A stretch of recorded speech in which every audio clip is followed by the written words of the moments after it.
Il a fallu faire non pas vite, j'ai lu effectivement qu'il y avait potentiellement une pression par rapport à la reprise de l'entraînement des joueurs. Donc on n'était pas contraint par cette reprise, mais on a souhaité surtout faire bien. C'était pour nous très important de choisir le bon coach. Mon premier sentiment, c'est que je suis évidemment très heureux de rejoindre le LOSC, qui est un club que j'ai rencontré à de nombreuses reprises quand j'étais joueur ou entraîneur, et qui, à mes yeux, a toujours représenté une place forte du foot français. Je suis très heureux de ça. J'ai été merveilleusement bien accueilli par les gens du club, et je les remercie tous pour ça, les salariés que j'ai rencontrés depuis mon arrivée, le groupe que j'ai rencontré également au stage des Pays-Bas, parce que je les ai rejoints. Et puis le président qui me fait confiance, les actionnaires qui me font confiance.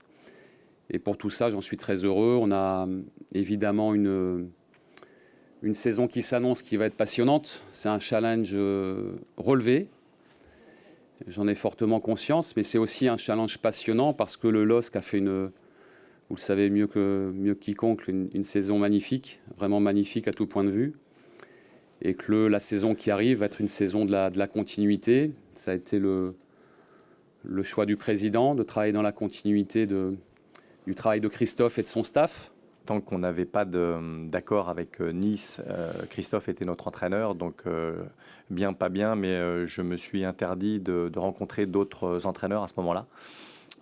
Et donc le timing a été effectivement après que nous ayons trouvé un accord avec Nice, donc il y a une dizaine de jours. J'ai rencontré 4 personnes exactement, voilà, pas plus.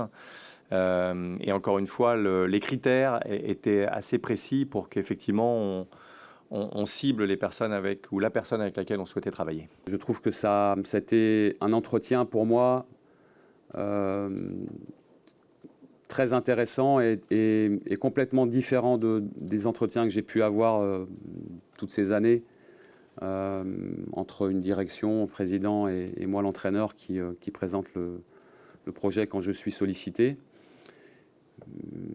L'entretien m'a beaucoup plu parce que ça a été très précis sur des choses concrètes, des questions concrètes, beaucoup de franchise. Et cette franchise-là m'a beaucoup plu. Je ne vais pas beaucoup sur les réseaux sociaux, mais j'en ai un petit peu entendu parler et chacun doit avoir son opinion. Par contre, il faut aussi évoquer la façon dont les médias, les professionnels, les consultants ont eux, accueilli l'information. Et si on se réfère à ce qui s'est passé il y a quelques années au LOSC, à la nomination de Marcelo Bielsa, par exemple, il y avait eu effectivement un enthousiasme. Donc il faut toujours être extrêmement vigilant par rapport aux effets d'annonce.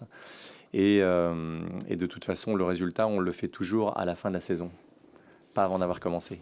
Il y a beaucoup de similitudes entre les caractères de ces deux régions, des gens de ces deux régions, que ce soit les Bretons ou les gens du Nord. Il y a, à mon sens, deux valeurs qui reviennent. C'est à la fois l'humilité et le respect du travail.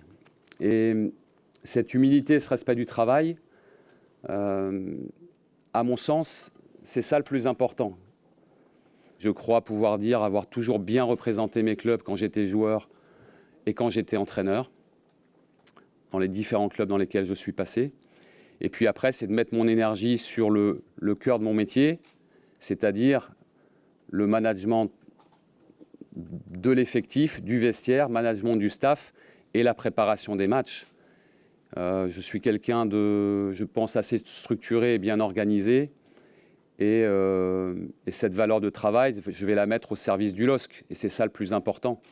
Je mets mon énergie sur des choses essentielles. Et les choses essentielles, c'est d'assurer la transition entre la merveilleuse saison réalisée par le LOSC la saison dernière et puis ce qui va se passer dans les semaines qui arrivent. Et on va s'y atteler.